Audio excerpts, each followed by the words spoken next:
মাঝে মধ্যে আমার সব ফালাইয়া কোথাও চলে যাইতে ইচ্ছা করে। বদ্ধ দরজার ওপাশ থেকে বাড়ির কেউ বারবার ডাকলেও সাড়া দিতে ইচ্ছা করে না।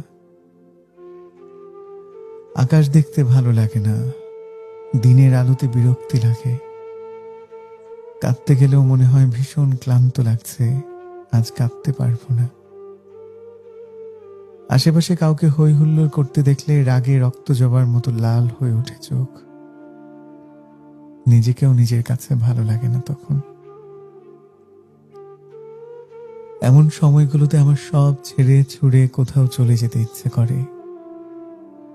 আবার মাঝে মধ্যে ভীষণ আপন একমাত্র নিজের মানুষের কাছে গিয়ে চুপচাপ বসে থাকতে ইচ্ছে করে, বিনা বাক্যে।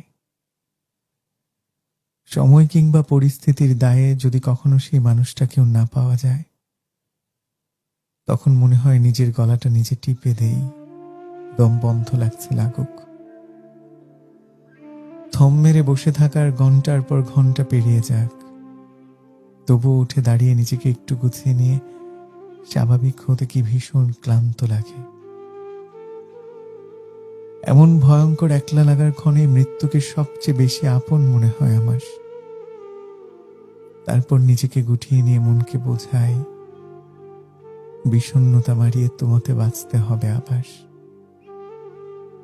হেরে যাওয়া মানে এগিয়ে আসছে জয়। উঠে দাঁড়াও জীবন তোমার, কিসের এত ভয়। হেরে যাওয়া মানেই এগিয়ে আসছে জয়। উঠে দাঁড়াও জীবন তোমার, কিসের এত ভয়।